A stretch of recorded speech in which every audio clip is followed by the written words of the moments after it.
Good morning. I'm Dominique Alex, and I am joined by two special guests today for our Mary's Place moment. And we are going to be talking a little bit about the homelessness crisis for families. And Dr. Gregg Colburn is the co author of Homelessness as a Housing Problem and also an associate professor at the University of Washington. Go Dogs. I'm also a Husky. And I am also joined by Blythe, who is an incredible student who's been participating in our youth action program, also known as YAP.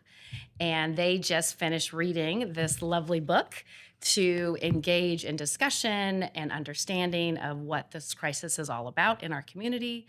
And she is going to be hosting this conversation. So I'm super excited to have a young person who is passionate about this work, but also bringing awareness and engaging in this conversation with us today. So I want to turn this over to Blythe and have her help us kick this off. Wonderful. Thank you. Yeah, thank you so much for having me. So, Dominique, to set the stage, can you give us a sense of what family homelessness looks like in King County today? Like, how many families are experiencing homelessness, and what are you seeing every day at Mary's Place? Yeah, so family homelessness in our community, and when I speak about our community, this is in King County in Washington. And that crisis for us looks like families calling in every single day to our emergency intake line that we operate. So, families who are seeking shelter for tonight, they call, and we get 40 to 50 calls every single day. And out of those calls, we're only able to bring one or two of those families in because there just is not enough capacity. So there's a shortage of availability. There's also not enough housing. So we're seeing families coming at this really heavy rate. While inflation has really been kicked up, there's not enough housing for families. We are just seeing the crisis getting bigger and bigger. And unfortunately, there's kids sleeping outside, which is not what we want in our community. No, that's really poignant. Thank you. Dr. Colburn, your book is called Homelessness is a Housing Problem. What inspired you to dive into this research topic and write this book? Well, I moved to Seattle with my family in 2017, and I study housing and homelessness. And so, appearing in Seattle at that moment in the middle of this huge housing and homelessness crisis, I kind of got thrown into the deep end a little bit and was going to a lot of meetings in the community and talking about homelessness, trying to understand homelessness. And my observation is that we were kind of playing whack-a-mole with different explanations of homelessness, and that was true if you just read the Seattle Times every day or if you went to a social gathering. Everyone has a different explanation, and as someone who thinks about public policy, that concerned me because I didn't think that we were really zeroing in on the root of the problem, and therefore we were kind of whacking at all these different explanations and weren't having the success we want. And I just saw kind of in the political and social narrative, people saying, well, this is hopeless. I don't believe it's hopeless, but I do think we really need to understand what's at the root of this. And so, this book was really to center housing in this conversation, that it's not the only thing we need, but fixing this without affordable housing is going to be really, really difficult. And think that speaks to what Dominique's talking about every day with families calling in. There is not sufficient affordable housing for a lot of people in our community, and the consequences are pretty dire. And we see that just walking around our city. So that was really the motivation. Dominique, Dr. Colburn talked about how homelessness is fundamentally connected to the availability of affordable housing. At Mary's Place, you see this reality every day. What does the affordable housing crisis look like for the families Mary's Place serves? Yeah, one of the things I will say is we know that affordable housing is one of the root causes of why families are experiencing homelessness. So I do want to highlight that. But there are many reasons why families are experiencing homelessness. And so what we've seen is that there is no one thing that families are experiencing that brings them to our front door, right? You have people that may experience domestic violence. You may have someone that has a medically fragile child that families are making a choice between, do I get my child's next treatment and keep my job and miss an appointment? Those are not choices that families really can stand to make. So there's families sleeping outside of area hospitals to get that treatment that child needs, and causing them to experience that homelessness, maybe for the first time ever, right? And so there's things that we know because of those personal crises that is also colliding with what we know is this housing crisis for folks. One of the other things that I will say is there is a dearth of affordable housing in this community for families very specifically. So families that we serve, there's about 3.5 people that are in our families and their pets. But we also have families that are up to 10 and 12 people, right? And we know that we need 2, 3, 4 bedroom apartments and homes that are affordable, and there just isn't enough. And so that is a huge issue. So if someone was in an affordable housing, they have a crisis and it exits them from that. It's very hard to find a unit that's affordable again. But once we know that we can find those solutions, right, we really try to keep families in those hard-won homes. And we know that it's possible, but we need more affordable housing. And we've got to stop this inflow as well. So I'll talk a little bit about a little down the line here, but that's a really important thing. There is a root cause here. One of those is this affordable housing piece for families, but many crises bring folks to our door. And getting them back to that stable place is possible when we do this together. Often we refer to the homelessness crisis, and homelessness itself is a crisis because no person should have to sleep outside. But like you said, it's also the individual crises and the systemic, problems with affordable housing that lead to the homelessness crisis. Yeah. It's a both and, right? Yeah, exactly. Let's see. Dr. Colburn, many people have different ideas about what causes homelessness, as we've talked about. What are some of the biggest misconceptions about homelessness, and how do these misconceptions affect the way we respond to people experiencing homelessness? I think many times our understanding of homelessness is driven by just our 5 senses as we walk around. And that gets back to the iceberg in the sense that we see someone on the street and we equate that person, their condition, with homelessness. And there's an element of truth to that, right? That behavioral health disorder might have been as we describe it, a precipitating event for the experience of homelessness. And so what our book, and this is a little bit wonky, but in the academy, we would call this a unit of analysis problem. What I mean by that is we can think about homelessness at the individual level, and we can think about homelessness at the community level. And you can have causes at both of those levels, and both are important. I think as a society, we've tended to focus a lot on the individual for good reasons, and we've ignored the community. And so what our book is really trying to understand is, what the heck is going on in Seattle? Why do we have so much homelessness? And that's really the community level drivers of homelessness, which is a lack of affordable housing. The individual drivers are really important. And I say this in my talks. When we ask people who are experiencing homelessness, why are they homeless? Many times they might say, because of domestic violence. And that's absolutely true, and we need to honor that explanation and support women who are experiencing that. If we had abundant affordable housing or they had resources, that domestic violence might not lead to homelessness. It might lead to a different housing situation. And so what I really say is what we need to do is understand those two, that they complement one another. They come together to produce this outcome. Relational breakdown can be a cause of homelessness. But as I say, and I hope this doesn't happen, if my wife and I were to get divorced, neither of us would experience homelessness. Right? So it depends on the context in which these things happen. If you have limited resources and you have a relational breakdown, that can obviously be a precipitating event and lead you into homelessness pretty quickly. So what I say is, and this is true for mental illness, it could be for substance use disorders, et cetera, job loss. And so what we shouldn't do is pit these two things against each other, which a lot of times we do. Is this a drug problem or a housing problem? Well, it potentially can be both. And so to Dominique's point of that we need to understand both those things. And so my point would be, do I want less people to have behavioral health disorders? Absolutely. Do we need a better response to that? Do we need more treatment? Absolutely.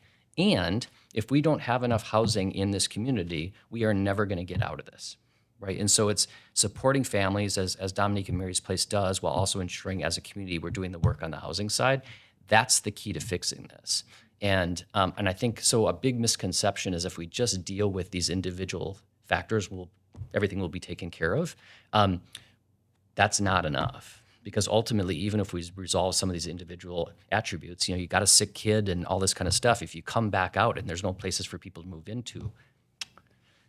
And so it's both of those. And so I think the misconception is not that one is right and one is wrong. It's just that we have disproportionately focused on the individual side to the detriment of these larger community drivers. And that's kind of the point of the book. Dominique, we know that the affordable housing crisis doesn't affect everyone equally. Can you help us understand how historic and ongoing inequities, like racial discrimination, can leave some families more vulnerable to losing their housing when a crisis occurs? Yeah, I will say that not all families have the same access to resources as they're experiencing that journey to stability or housing or an experience of homelessness. And so, something that always grounds me is really thinking about the historic nature of our country. We have had practices, we have had laws that have really disenfranchised particular populations. And because of that, we still see some of those pieces that are still really laden in our culture, in our policies, and our practices that we have today around housing. So discrimination is still a really big part of that. And so I would say things like redlining. There are neighborhoods that folks, segregation, we saw that through Jim Crow laws, we saw it through slavery, and why some of those things are no longer in existence from a public law perspective. We still see some of the impacts historically that are still here. And so, from the redlining to neighborhoods that have now been gentrified to make them, upgrade them in a nice way of saying that. What we're also seeing is that is costing out people that used to historically live there. And we are seeing the dynamics of folks experiencing poverty and houselessness be removed from where their community, where their safety and everything was at one point. And so we're seeing families being pushed out of their home, priced out of their homes. But also, if they have an emergency or a crisis, we're also seeing them not being able to access where their community once was. And so, with the rising wages in our city, not being able to keep up with rising rents, childcare costs being exorbitant, healthcare costs, all of those things really impact. But when you think about the laws and the practices that we have had and that equitable access that was not there and continues not to be, that's a real thing that keeps families from staying housed and being housed after an experience of homelessness. Dr. Colburn, Dominique helped us understand historic and systemic factors that play into who is more at risk for losing their housing. Looking at the city of Seattle and King County specifically, how do factors like economic growth and gentrification also affect who is most at risk in our community? Yeah, I think it's really important, and I teach a housing policy class at the University of Washington. We spend a lot of time talking about redlining and access to mortgage finance, and how that contributed to the white black wealth gap that we see that continues to grow. If your grandparents had access to home ownership in the 1940s or 50s, that wealth just kind of builds over time, and that's a big driver of the wealth gap. But there are also, when you think about incarceration, right? We incarcerate a big chunk of young black men, which makes access to housing a lot more difficult when they exit. And there's a huge gap between white and black people in terms of incarceration. We think about healthcare access, we think about education. So all those things tie in addition to what's happened in the housing market. When we talk about Seattle and growth and prosperity and all these issues, what's interesting is a lot of people will say, well, we have a housing crisis in Seattle because Amazon and Microsoft and tech firms hired a bunch of people and our city boomed. And that is to a certain extent true, right? We're right here in the midst of all that activity, and a lot of good things have come from that. What I always say is I don't really like that framing that we didn't build enough housing for the Amazon people. People will say that because I said, I have a lot of friends who work at Amazon and not one of them is without a house. They're all stably housed. What we didn't do is create housing to allow incumbent residents continue to live in their community. And we've certainly seen since the 1970s a huge dislocation of the black community in Seattle, and we've seen that move south into South King County, and that's economic displacement. I mean, that's what it is. And so I think when I go around the country and talk to communities that aren't in the same position that we are, what I'll say is growth and prosperity is good. There are a lot of good things that come with that, but you need to manage that, because if you don't manage that, what you're going to do is harm lower income incumbent residents who get priced out. That's the story. And so that's a challenge. And I'm not saying that it's easy to manage that growth, but I would rather have growth and resources and then think about that strategically than trying to be the mayor of Detroit, who's dealt with a 50-year downward cycle of declining tax base and people exiting and all sorts of challenges. And so both of those have, growth and decline have unique challenges to manage. If I had to pick, I would still prefer growth, but we have to pair growth with smart responses and development and thinking about displacement, thinking about gentrification, making sure that we have a housing stock that serves the people who are here. We've built a lot of housing the last 5 years in Seattle. We've done some work on this, but we built a lot of studios and one bedrooms, which is fine. But the folks that need it, that Dominique and colleagues serve, that doesn't work for them. A studio or a one bedroom doesn't work. And so that also contributes to this in terms of just, one, it's got to be affordable, but two, do we have units that serve the people who need it? You've touched on many systems, right? When you're thinking about housing, but you're also talking about economic mobility, right? So that's could be school systems, that can be the workforce, right? And there's different ways to have that economic mobility, right? I love that the trades are actually being introduced to young people now because that is actually a pathway Totally. to having a really great career path, right? And that's economic stability that we really want families to have. And education is just such a huge piece. And I think we're talking about the wealth of your grandparents, right? I think about how owning a home and having access to education could really put you on that trajectory to think about wealth for generations. But how many people don't have that? How many people's lives are shortened by incarceration, gun violence in our community? And we know that our families at Mary's Place have been deeply impacted by those systems and incidences of crises, right? So I do really appreciate that, just the thought of like what that generational wealth and displacement for certain populations. And at Mary's Place, we're serving 88% of families experiencing homelessness are BIPOC here. So Black, Indigenous, people of color. But for Black people, it's about 45% of our population, most single mothers, right? So that's even more challenging. But here in King County, only 7% of the population is African American. Right. So that disproportionality of like who's experiencing homelessness versus who actually lives here is really a testament to that displacement that you speak to, particularly the central area where I grew up, which That's used right. to be a red line community where Black people were actually living and thriving. Yes. So, Dominique, where do you see service providers like Mary's Place fitting in? If affordable housing is the long-term solution, what role do organizations like Mary's Place play in helping families experiencing homelessness? Well, first, it's going to take all of us to do this work. I think Mary's Place is a key partner in this work, but that means the government side of this, community members, and organizations together. And for us at Mary's Place, we are using a three-prong approach to address this family homelessness crisis. And so that means, yes, shelters. We have 2 emergency shelters right now that is meeting some of the need, but there is still urgency to fix that 40 to 50 calls that are coming in to ensure no child sleeps outside. We also have a outreach team that goes and meets families in their cars and their tents and really moves them from wherever they're at, providing resources to them into a housing solution. So it diverts them from shelter. And sometimes that's the best solutions for some families. Then our third prong is really thinking about moving upstream. Like, how do we prevent families from flowing back into the homelessness systems or experiencing it for the first time? So we provide rental assistance and stability supports for families. And so we can keep them in those hard-won homes that are affordable, right? And so that will help us like in this family homelessness crisis. So that's what we're doing to be a part of the solution. But it's not the end goal, right? My idea is that like we don't have to provide shelter anymore and we can keep folks. And that investment upstream is so much more cost effective and so much less trauma on kids and keeping families together.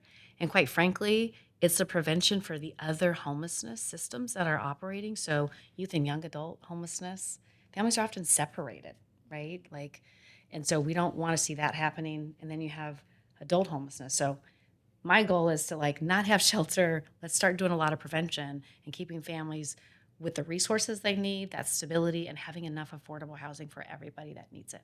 Yeah. No, that is beautiful and insightful. And I love that you're really combating all the different factors of homelessness with your company statement. So, yeah, no, thank you. And yes. Well, thank you so much, Blythe. You've done such an incredible job of hosting us today. I love to see young people thriving like you and pursuing your dreams. And so, thank you, Dr. Colburn, for joining us and providing your expertise and doing the work you're doing and helping raise other generations to be aware, but also help be a part of this solution. So, My pleasure. Thanks for having me. yeah, thank you. Thank you.